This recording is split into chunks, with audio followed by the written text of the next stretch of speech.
Some stories defy logic. Others defy death. This one does both. Corporal Darren Blake had seen his fair share of danger. A U.S. Army combat medic deployed during one of the most volatile phases of a conflict overseas, Darren was trained to expect the worst. But what happened on a blistering July afternoon in the Kandahar province was far beyond anyone's worst expectations. The mission was supposed to be routine, a humanitarian escort to a village that had suffered repeated displacements. Darren's unit had conducted this kind of patrol before, intense, alert, but manageable. They traveled in a small convoy of 4 armored vehicles, each packed with men who had learned to hide fear behind jokes and dirt-covered smiles. The sun baked the earth to a cracking crispness, and the dust rose in angry plumes behind the Humvees. Darren sat in the rear vehicle, joking with Private Alvarez about home-cooked meals and the weird things they do for a cold beer. He never saw it coming. A sudden roar ripped through the earth, followed by an explosion that cracked open the air like thunder from the core of the planet. The last thing Darren remembered before blacking out was the sound of his own voice, muffled by the deafening shockwave, and the vision of flames dancing far too close. When he came to, he was lying face down outside the vehicle. The entire rear half of the Humvee was gone, obliterated. His ears rang. His ribs felt broken.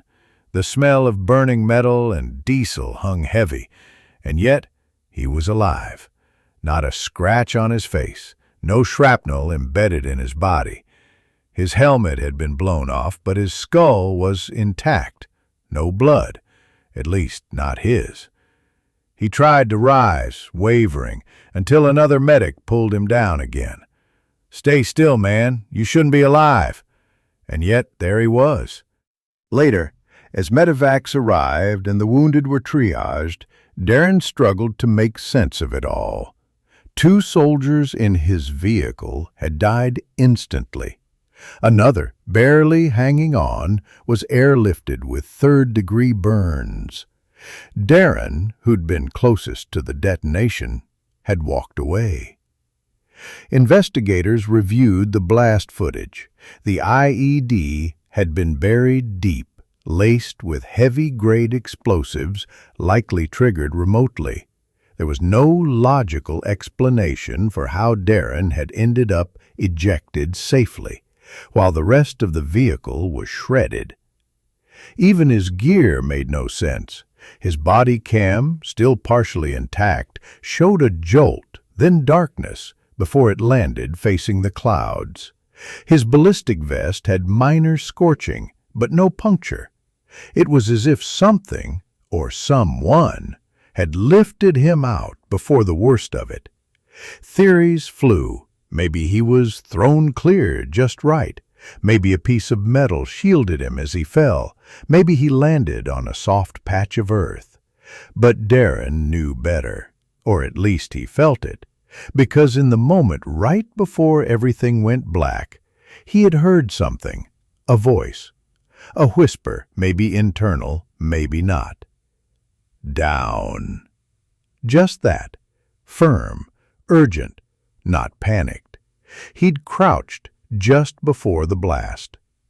Later that night, in the field hospital, he stared at the canvas roof and thought of all the near misses in his life. As a kid, he had once walked into traffic only to be yanked back by an invisible force. Another time, a branch had snapped overhead a moment before he passed beneath it. At the time, he brushed it off, coincidences. Now, he wasn't so sure. The next day, command came to debrief him. One officer, skeptical but clearly unsettled, said, "We're marking this incident an anomaly, but between us, it doesn't make sense." Darren nodded slowly. Weeks passed. He was cleared to continue duty, but reassigned stateside. Something about recovery and reassessment. But Darren had changed. Not physically, his body healed fast, but mentally, spiritually, he was different. He started noticing things, patterns, subtle nudges, a gut instinct that helped him dodge minor accidents, a feeling that made him stop at green lights. Once, he delayed a hike by 2 minutes and narrowly missed a falling tree. He didn't become religious, at least not in the traditional sense. He didn't preach. He didn't try to explain it. But he couldn't ignore the feeling that someone, was watching over him. Years later, during a memorial for fallen comrades, he met the sister of one of the soldiers who had died that day in the blast. She didn't blame him. In fact, she hugged him. "Maybe you were meant to survive," she whispered. "Maybe it wasn't your time." Darren wanted to respond, but emotion blocked his throat. Even now, he doesn't tell the story often, but when he does, he ends with a simple line. "I was hit dead on, and somehow I walked away." Was it fate? A guardian? A twist of physics? Or a divine intervention dressed as coincidence? That's for you to decide. Like, share, and subscribe to hear more stories like this, tales that toe the line between fate and faith and remind us that maybe, just maybe, we're not as alone as we think.